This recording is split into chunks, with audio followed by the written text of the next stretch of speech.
So, Jamie. Yes, Matt? Did you hear about Trappist-1? Oh, yeah, that old thing. Yeah. Right, guess how long it would take to get there if you travelled in the space shuttle at full speed? Oh, just a few years? Yeah, just 1.5 million. What? The Interplanetary Podcast. The exploration of space for the benefit of all mankind. Your hosts here in London, Matthew Russell and Jamie Franklin. Welcome to the Interplanetary Podcast. Putting the ace back into space. Imagine how bored you'd get. It would be like, what should we do, lads? I Spy? Well, it'd be ridiculous, wouldn't it? Because say if you played 1,000 years of cribbage, that means you'd be able to do 1,000 years of cribbage 1,500 times. It'd get really boring. Yeah, it would get really boring. Even cribbage would get boring. Matt, Trappist, how exciting is this story? Talk about capture the public imagination, and not just the science public. No. This was front page news. I know. It's not very often we get a nice big space story, particularly that involves interplanetary discovery. I love it when I go onto the BBC website and the very first big front story is something about science or space. Yeah. It's really heartwarming. It's not just about Trump or anything like that, you know? Yes, this is great. What was really funny is that NASA had sort of said that they're going to make this big announcement on Wednesday, and everyone's really, really excited. What's it going to be? And then, of course, when you look at the people that are making the announcement, it wasn't hard to sort of know that it was about exoplanets. But then if you looked at their work, it actually wasn't that hard to find out that they were going to announce that there was going to be 7 exoplanets. So, 7, incredible. So for me, who's always scouring all the interplanetary news sources, I kind of had the surprise spoilt for me a little bit. And I tried to spoil it for everyone else by posting it on my Facebook. Yeah, absolutely. But well, let's look at the quote. Some 40 light years from Earth, a planet called Trappist-1e offers a heart-stopping view. Brilliant objects in a red sky, looming like larger and smaller versions of our own moon. But these are no moons. I mean, it sounds like something from Star Wars. Yeah, I mean... That's no moon. That's no moon. It's a planet. So, yeah, I mean, I love... have you seen the NASA's vintage posters that they do? They've done one for Trappist-1. Yeah. And it is great. It's beautiful. And... the thing that I like about this one is the fact that it wasn't Kepler that sort of did all the work on this one. It was actually Spitzer, the NASA Spitzer space telescope that we talked about on the show before. But yeah, it's I think, and listeners do correct me if I'm wrong about this. This is one of the ones where it's to do with the dip in the light as the planets transit across the surface of the star, Which means we're really, really lucky to have seen it anyway, because it just so happens that the plane of these orbits just so happens to be pointing at us. So was it discovered by accident, or was this actually looking for exoplanets? Well, I mean, I think it's looking for exoplanets. So this, is it an M dwarf star that they're looking at? I wanted to talk about ultra cool dwarf, which I'm pretty sure was my nickname at school. Yeah.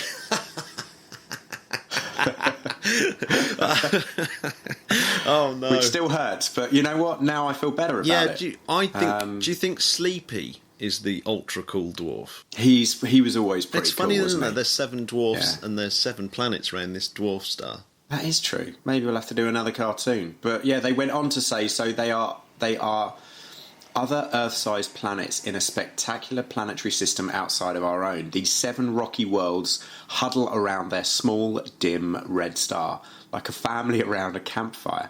It's all very romantic. But Matt, let's talk science. So this ultra-cool dwarf, if the sun was the size of a football, Trappist-1 would only be the size of a golf ball. That gives you some kind of... Blimey, okay. So obviously for these planets to be near enough to be nice and warm, i.e. in the Goldilocks zone, so that water stays liquid on the surface. Not too hot so it evaporates, and not too cold so it goes frozen. That means it's habitable, maybe, if the atmosphere's right. Yeah. So it means that their orbits have to be a lot closer in. And they all are these 7 rocky planets. And what's amazing actually is that there's enough data that you can tell in actual fact that these are the density of these planets, and they're very, very similar to Earth. I mean, like, amazingly so, like 75% to 110% the size of Earth. Really? So that, I mean, it's like they fall very much in that kind of Earth-sized planet. You know, they're all bigger than Mars. And they're all roughly the sort of same size as Earth. It's really quite amazing. And so, what's the difference in distance between this and Earth and Centauri and Earth? Well, I think it's about 10 times further away, isn't it? It's about 4 light years to Proxima. That's right. And it's about 40, I think, to Trappist-1. So okay. it is a long way away, unfortunately, isn't? So we started off by talking about how long it would take if you're in the fastest space shuttle that we've got today. but you also mentioned that breakthrough starshot would probably arrive in less than 200 years. Whilst it's still 2 centuries away, it still seems, you know, a drop in the ocean compared to actually our technology now. Yeah, I mean, say if there was life on these planets, so we'd say hello, and then 80 years later we'd get the hello back, and that's travelling at light speed, obviously. And then, so even communicating, even just the act of communication is longer than a human lifetime, essentially. Imagine if we said hello and then 80 years later... They said, sorry, I didn't quite catch that. They just said, sorry, what? I didn't go... Could you... Or even more annoying if they did that whole, you've got to end the transmission with over. What? Even when the sentence ends in over? Ends in what? Like in Family Guy. Ends in what? Sorry. Incredible. One of the best cartoon sketches But if you had 80-year gap in between each one, then, yeah, that would be even funnier. Yeah, that could be a bit more frustrating. Wow. Incredible. So breakthrough. Yeah, I mean, breakthrough starshot even travelling at 20% of the speed of light. That's 134 million miles an hour. Would only get there in 200 years. I mean, that's pretty crazy, isn't it? That is insane. Yeah, and so what was it named? What was TRAPPIST named after, Matt? Do you know what? I don't know. Can you tell me? Let me tell you. TRAPPIST was named after the transiting planets and planetesimals, small telescope, TRAPPIST in Chile. Oh, 3 of the planets in the Trappist-1 system were initially discovered in May 2016. And with the help of numerous ground-based telescopes, including the European Southern Observatory's Very Large Telescope. I still love that name. What are we going to call it, lads? Spitzer was able to confirm the existence of the 2 planets and discovered 5 additional ones in the process. That's amazing, isn't it? See, I remember the press conference almost a year ago, back in May, when they discovered these planets around TRAPPIST-1. Which I think was the spoiler, really, for what was going to happen next, because, of course, it was all those scientists' names that cropped up on the... Oh, and these are the people that are going to give the NASA announcement. So, but that... Yeah, the TRAPPIST, yes, Transiting Planets and Planetesimal Small Telescope. Yeah, but not a very large telescope. Lots, and it's a... No. As Jonathan McDowell said... when he was on the show, it takes lots and lots and lots of different types of telescopes to sort of hone down enough data, the facts right about all these things. So yeah, it's an amazing international effort, these things. I'd love to be a fly on the wall, you know, maybe like a few days before they announce to the public what they've discovered. It must be really exciting. I'll tell you what's an interesting one as well, that their orbits are very, very circular, a bit like Earth's is pretty circular, and the orbits of these ones are pretty circular as well. But because they're all tightly bunched up and nearer the star, they can all see each other very, very clearly. So they would be the sort of size of the moon up in the sky. So you could look at... See, that's really interesting. I mean, it really does... Imagine, Matt, if there is life on... Let's just cast our minds out. Let's open your mind, Matt, okay? Open your mind, Imagine that there's life on all of them, right? And they haven't yet evolved and aren't intelligent enough, as we are, to create machines that can get to these other planets. Enough. But imagine if they can see each other going round. Oh man! Imagine well, that. no, imagine the first Galileo, one of them, that would pick up his telescope and go, right, I'm going to look at these strange objects. Looks at them and can actually see large cities and things like that on the. Yeah, like they can see life, but they can't actually communicate with it yet. Amazing. And then they start communicating. I mean, here's an interesting one: is that some of and then we rock up and go, all right, let's. But do you want a lift? But the thing is, we will rock up in thousands of years' time, I would imagine. By the time we've got, humans themselves, by the time we've got technology to get out there, who knows? Wait a minute, Matt. Are you telling me that I'm going to be dead before? No, because we actually get there. No, because we're going to live forever. Post singularity and all that. Remember, Jamie? Who wants to live forever? It's who dares to live forever. I hope you're all holding your lighters in the air, people. Come on. Some of these planets, because they're slightly less dense than Earth, means that their gravity is not as much. So actually, it's much easier for them to become spacefaring intelligence. So if there was intelligence, they'd be able to get off the planet easier and would be able to visit their other planets easier. So maybe there is the first kind of spacefaring nation that's able to colonise the other planets in its solar system nearby. I mean, that would be incredible. And you imagine how much that would advance their technology, because they would obviously, instead of like wasting time going to the moon or wasting time going to Mars, if they were able to go to sort of planets that were habitable straight off, it would make their life, it would make that whole push for space that much more interesting and that much more worthwhile. And also, if they're travelling to other places where there is other life, oh, no. I mean, I don't want to get too crazy, but then imagine how they can become kind of double intelligent. Yeah, well, exactly. Because as you know, Matt, by Stephen Jay Gould, he said that evolution, if it happened on another planet or happened on our planet at another time, it wouldn't happen in the same way. No. So you wouldn't get the same type of human being. Or whatever. Well, yeah, I mean, you certainly wouldn't get human beings. Imagine that. You get something crazy. I know. Yeah, because it's like a tree branch and it wouldn't be the same any other time. Yeah. Oh my God, I'm getting more excited. I am getting more excited. I need to calm down. We're definitely going to talk. I need to chill out. We're going to talk more about exoplanets in a couple of weeks' time, because we're going to get Harriet back to kind of tell us all about them. Yes, Harriet's back. Proper astrophysicist. So I'm looking forward to that episode.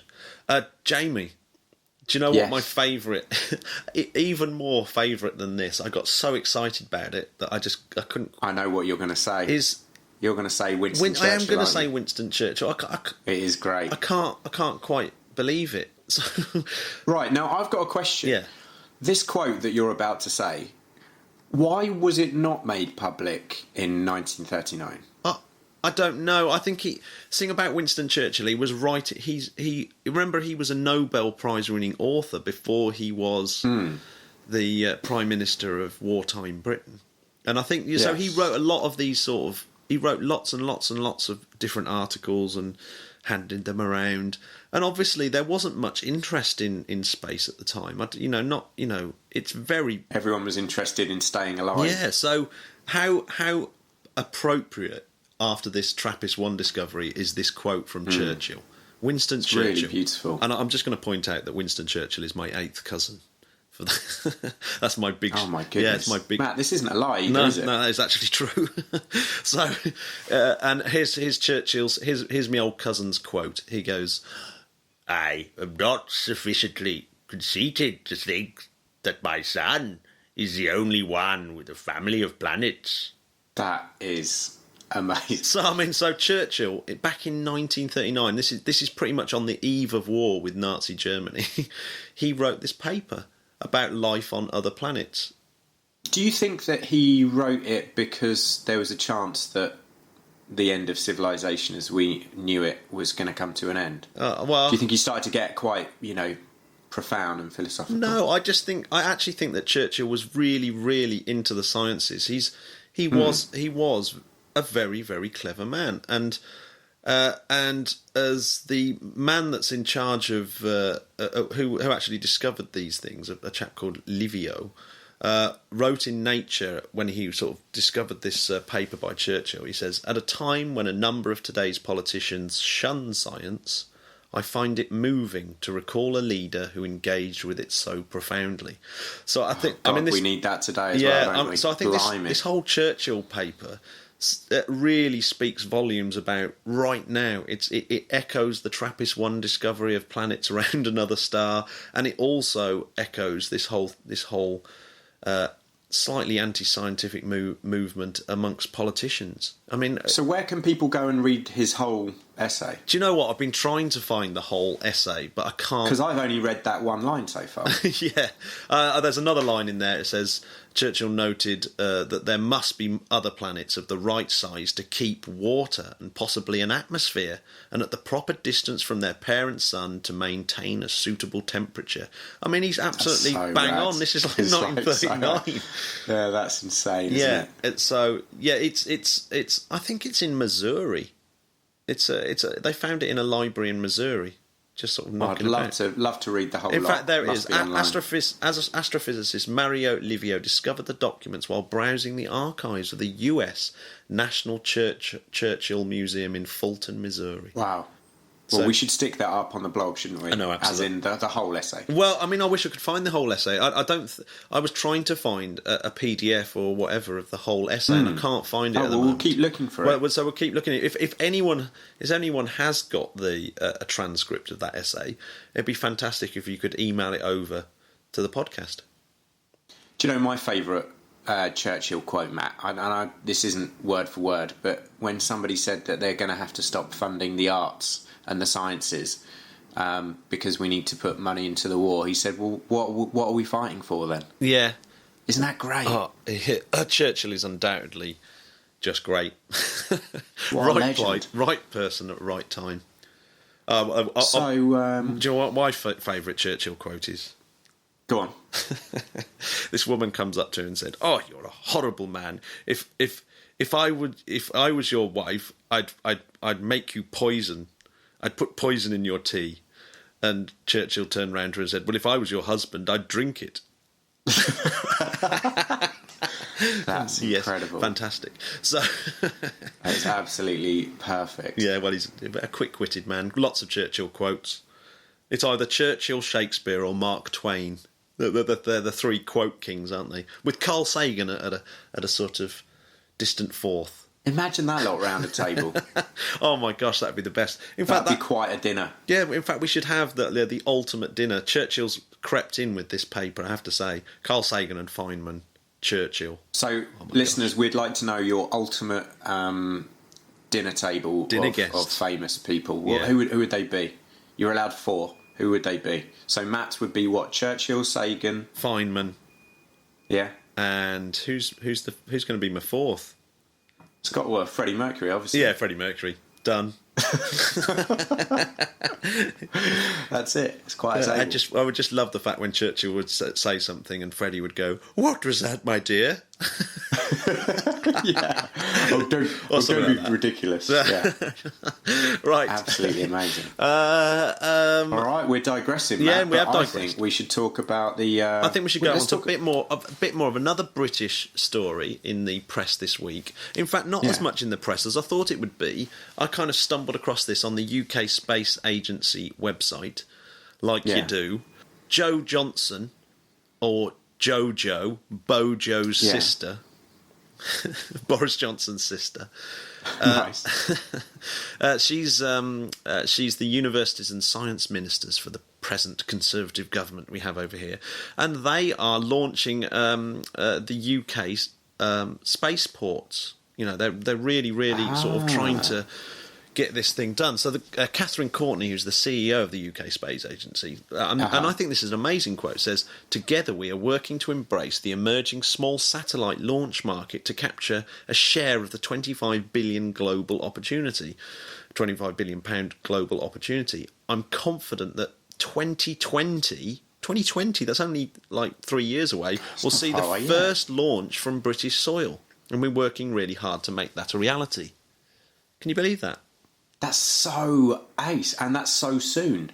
That is beyond exciting. I wonder when they can confirm something like that. Yeah, and it would make the UK the first place in Europe where space launches are taking place from. Which because the nearest one to us, I assume, is either Florida or Kazakhstan. Yeah, I guess Kazakhstan's nearer, isn't it? I'm not sure as the crow flies. And of course, that means that maybe they're sort of preparing the ground for Skylon. Oh, imagine that! Because it does mention space planes and it does mention all these sort of things. So this should be an amazing moment. It should be. I concur. So Joe Johnson, Jojo. Said from the launch of Rosetta, the first spacecraft to orbit a comet, to Tim Peake's 6 months on the International Space Station, the UK space sector has achieved phenomenal things in orbit and beyond.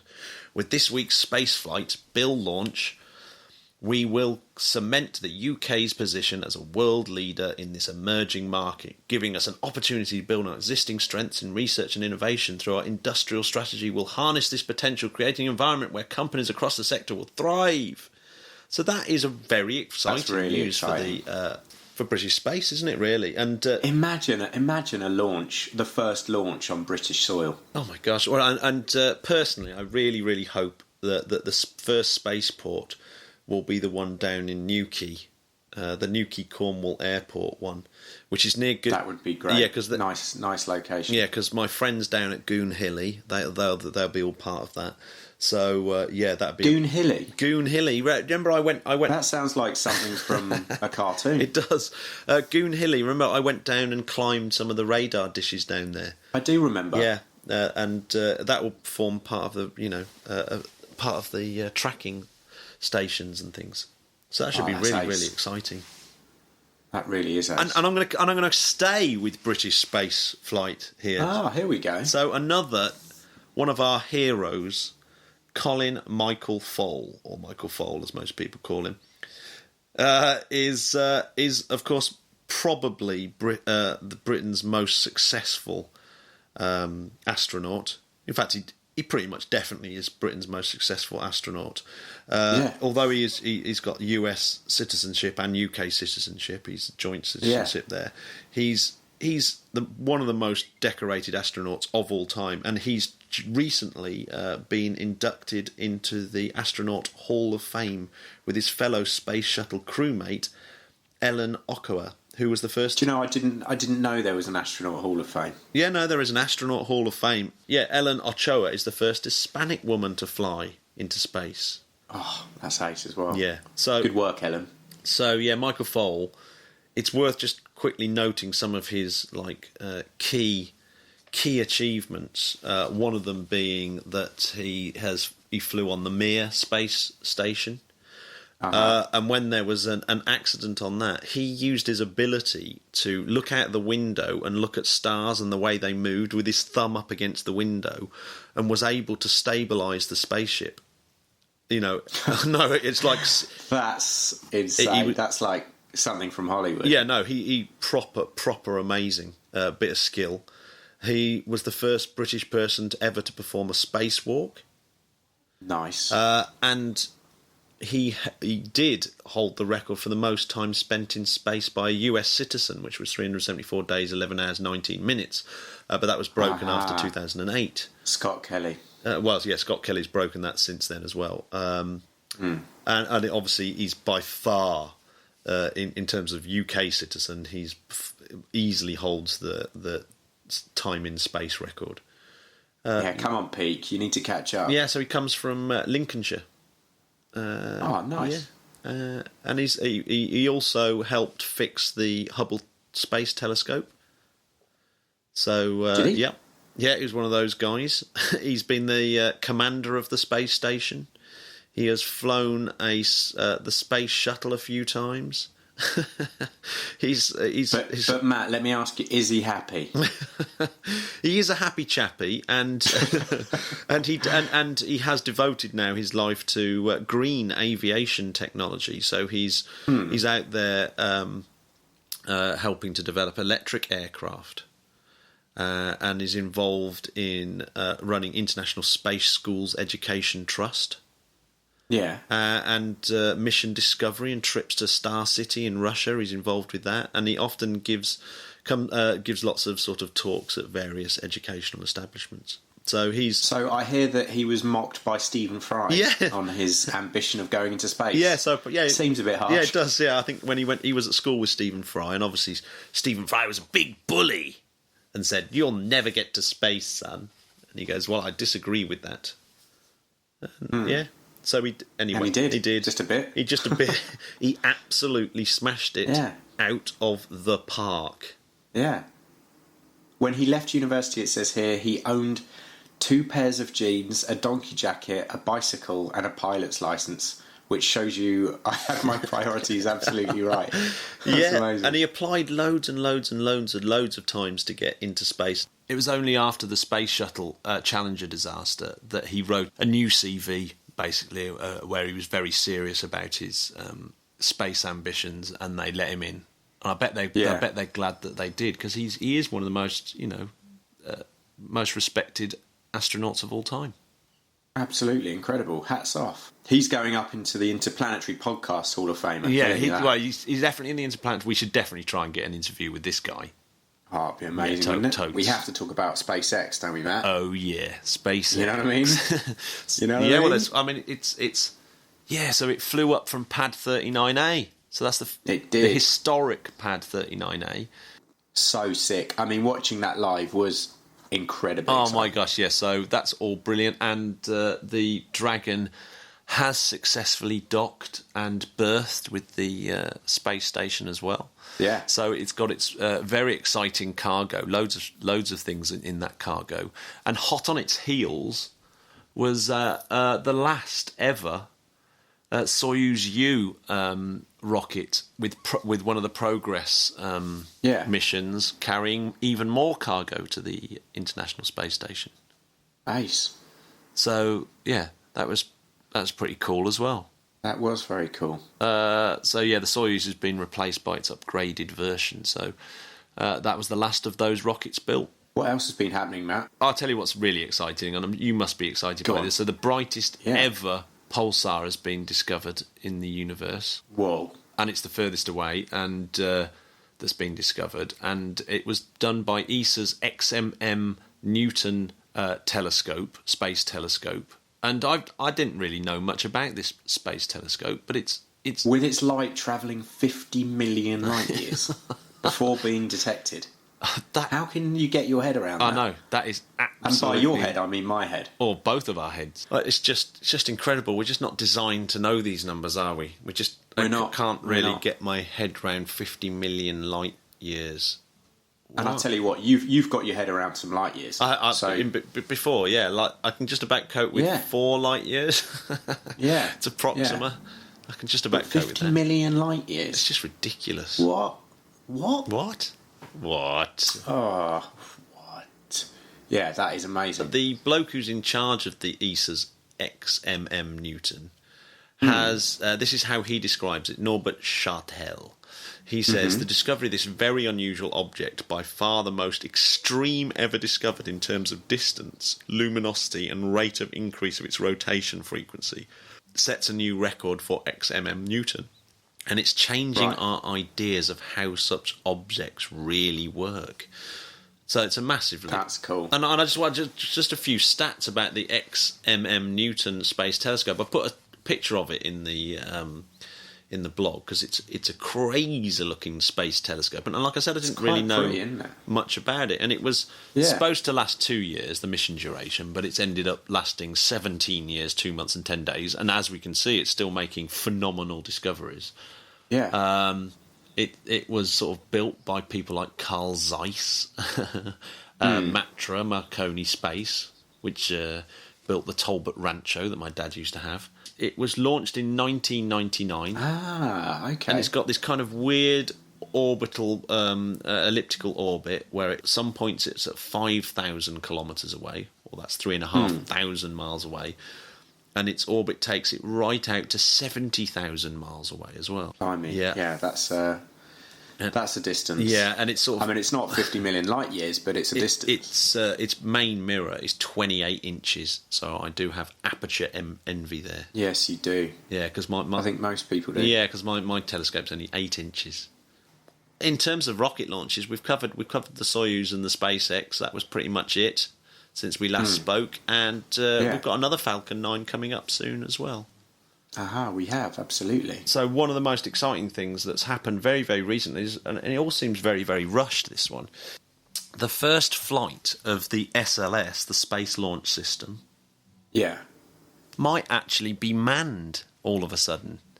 They're looking at the feasibility of sticking a crew on in the Orion capsule. Yeah. And actually, making it a manned mission for the very first flight of SLS. They're looking. Why the change? Do you know what? I really don't know why the change. It says this is a great opportunity for us to step back, reflect on what we're doing, look at the overall plan, and see if any changes we want to make moving forward. Interesting. So it's just a way of them looking back and say, well, why not put some men on top of this thing? And what's interesting is there was a bookmaker in the UK that a couple of years ago, Paddy Power this was offering odds that the first US spacecraft to take humans back into space wouldn't be one of the Boeing or SpaceX capsules, but this Orion capsule. Then they were taking odds on that a couple of years ago, and they actually might be right. It might turns out they're right, which I think is pretty unprecedented. What did they know that we didn't? That's really exciting. Well, more to come on that, hopefully soon. That could be pretty radical. I mean, imagine that, being the astronauts sat on top of SLS. And bear in mind, SLS is even bigger than Saturn V. Yeah, that's kind of hard to fathom. I'm going up on the huge. first time. So, it essentially, the next SLS, the first SLS launch, could be another Apollo 8 moment. Oh, that is sick. So, guys, before we go, let's keep the questions coming in because we absolutely love reading them. Any comments, please subscribe. Matt, what's the details? So the details are, just go to www.interplanetary.org.uk. That's www.interplanetary.org.uk. The listenership has actually genuinely been rocketing. So please, guys, if there's subjects that you want us to cover, let us know. Hey, listeners. Thanks for joining us, guys. And we'll see you next week, I'm sure, for a very special episode. Do you know why, Matt? It's going to be 1 year since our first podcast. Can you believe it? Do you know what? I genuinely can't believe it. That's actually terrifying, isn't it? That has gone very quick. So this is goodbye from Podcast 23. Podcast 24 will be a very, very uber special one. But we don't know what we don't know what we're doing yet, do we, Jamie? No, we need to put our space heads together. Yeah, space heads together. you have a lovely time in Portugal. Thanks, Matt. I wonder if Portugal's roughly the same distance to the International Space Station. No, it's actually further. Yeah, it could be. It's further. It's much further. Maybe I'll ask EasyJet if they can take a detour. Yeah, well, in fact, you're going further, so you may as well. Yeah. If anything, your journey's harder than Tim Peake's. How come you're not on the news? I know. Well, people they always ask me to be, but I don't want the limelight. Which is why I'm doing a podcast all about space. Oh, yes. Genius. Sick. Okay. Cheerio, everyone. All right, then. Bye-bye. Bye.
All right, dudes. Well, I will start